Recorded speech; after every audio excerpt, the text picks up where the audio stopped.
Okay, guys, welcome back to the YouTube channel. It's Jay Ayyo. So today we will be talking about Dispatch. Now, Dispatch is a video game, well, comic video game, where it's based on decisions that you, the user, make now or makes. Now, it was released on October the 22nd, and it is set to wrap up on November the 12th. So it's an episodic video game of about 8 episodes. It's pretty much about this character. It's around about this character or superhero known as Mecha. And basically, his whole persona is like a fighting machine. So he goes around, saving the day, all of that stuff. But his machine got damaged and he has been placed to be a dispatcher. And him being a dispatcher, he has to like watch villains who are quote unquote doing work, um, being superheroes to help the community. They get based on rankings. So this video game goes through his experience of going from Mecha, being that superhero, to being a dispatcher and communicating with supervillains, now turn superheroes, and putting them on a roster. And he has to manage the relationships and dynamics. For most of you who haven't seen it, you should go and check it out. It's really interesting. It puts a whole new level into video gaming, bridging it with a TV show kind of sort of thing, because we're seeing the rise of where you play video games that you can make decisions and it gives you like an alternative route from that decision, which is really interesting. And it brings a whole new level to gaming and programming of that sort, because though you play a video game, that video game is programmed regardless whether you complete the mission, whether you complete the episode. But this interactive video gaming requires input from you, so it gets participation from you, the user, when playing the game. And I find that interesting because games have always done that, but not really. But you kind of also see the story unveil with Mecha in this case, where he is a dispatcher and he's talking to like probably 8 to 12 different personalities who are portrayed as villains now turned superheroes, and they have different personalities. So one could be like sonar, one could I'm one is invisible, one may have super strength, and it builds on the quote unquote relationship that the person individually has. So Mecha, who in this case is Dispatch, who's also known as Robertson, he has a life, and it shows his, I guess, coming down moment from being a superhero and being on level playing field, and also the interaction he has with his counterparts that he dispatches and their own relationships and their own different dynamics, and how it all plays into this this universe.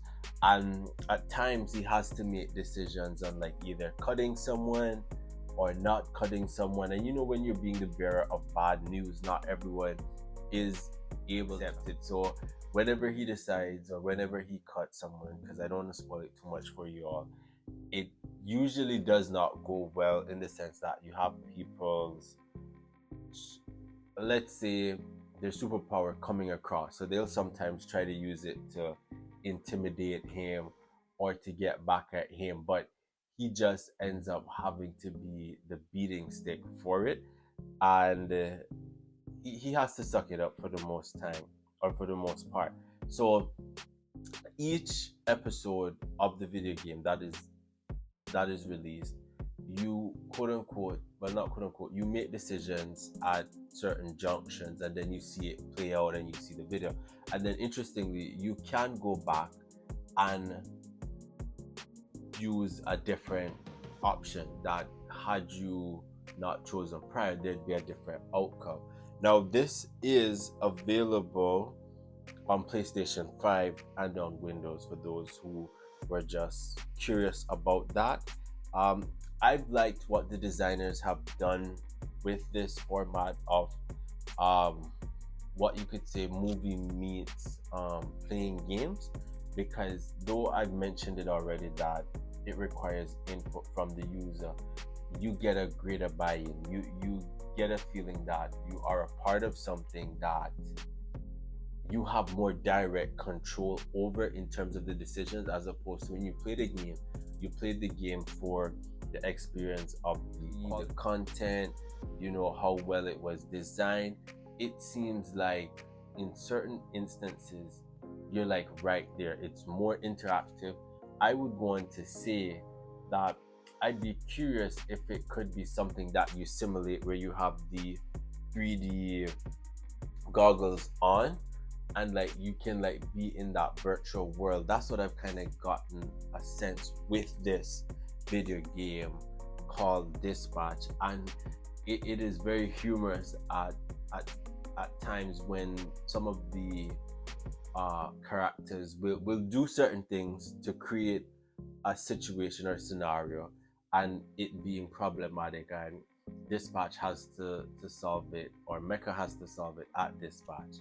And he also meets this guy called Chase, who used to be like a superhero that could run really, really fast, and he knew him as a kid. So seeing Mecha and Chase talk at Dispatch and have these, what you would call office conversations, unlike office politics, like anywhere you go, you find the nuances of it, and he has to navigate it, and he has to talk with, I don't quite fully remember the girl's name, but he is pretty much reporting to this other girl, blonde blazer in this case, and she's letting him kind of make certain decisions on like how to increase the ranking of all the characters in the game. And he's saying like we have to raise the level of standard that we hold our superheroes or supervillains turned superheroes too. And it's super interesting. I've been getting a kick out of it. Y'all should check it out. I don't want to spoil too much. Don't forget to like, subscribe, and share, and tell me what you think of the game Dispatch in the comment below, and I'll see you in the next video.